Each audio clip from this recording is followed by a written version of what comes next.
मांगो, हमने दान का डाला।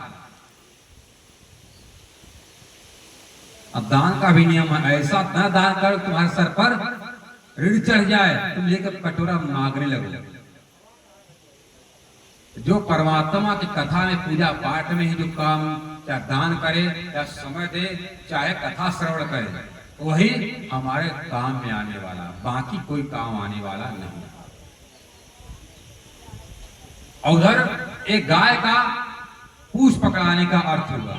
उधर क्या करें, आप गंगा जल पिला दो, सोना खिला दो, तुलसी का पत्ता, और खुद तुलसी गंगा खुद क्या कह रही है, देव भागवत में भगवान विष्णु खुद कह रहे हैं, क्या कहते हैं, पद्मावती सरिता रूपा तुलसी वृक्ष रूपिणी।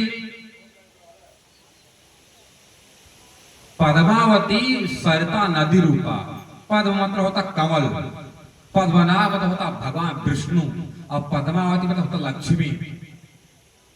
देवी भागवत के 9वें स्कंद के 7वां अध्याय वर्णन है, न देखा न हो जाकर विश्वास प्रमाण देख लीजिए।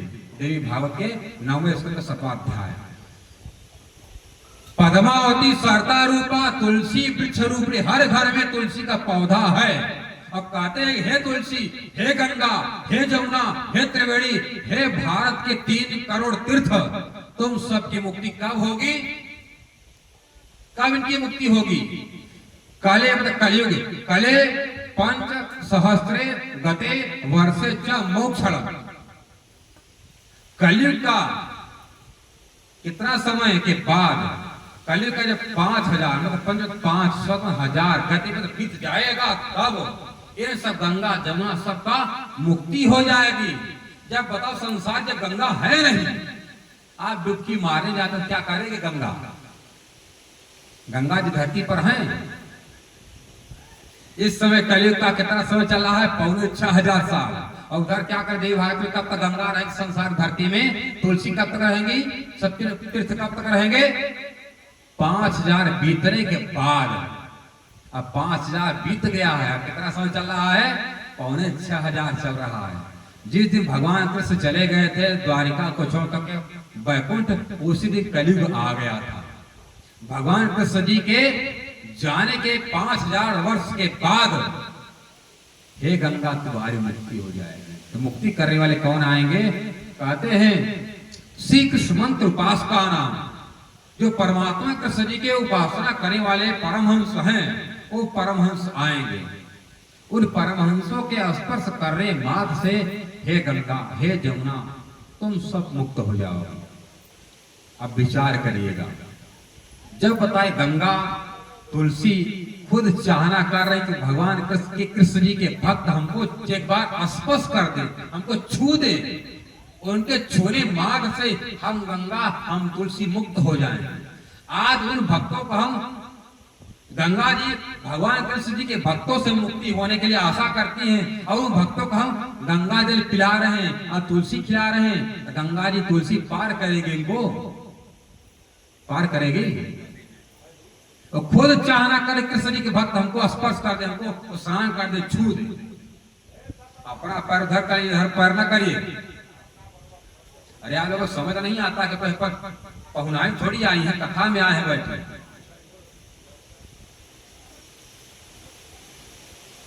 कथा का एक मर्यादा होता है।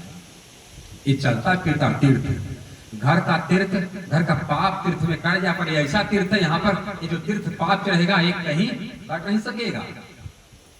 इसलिए कहीं कथा में जाएं तो चुपचाप, जहाँ पर झांकी लगी रहे, जहाँ पर दिखे वहीं पर चुप एक जगह प्रणाम करके भगवान को चुपचाप बैठ जाना चाहिए। ये नहीं कि उनको भी प्रणाम, उनको भी पैर पड़ो, उनको भी पढ़ो। ये औपचारिकता शादी विवाह में किया जाता, पर कथा पंडाल में नहीं।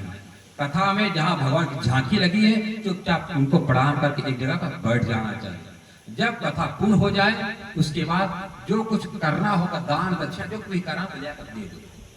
तब यदि आप सबको प्रणाम करने लगोगे, आपका संचित पुण्य नष्ट हो जाता है।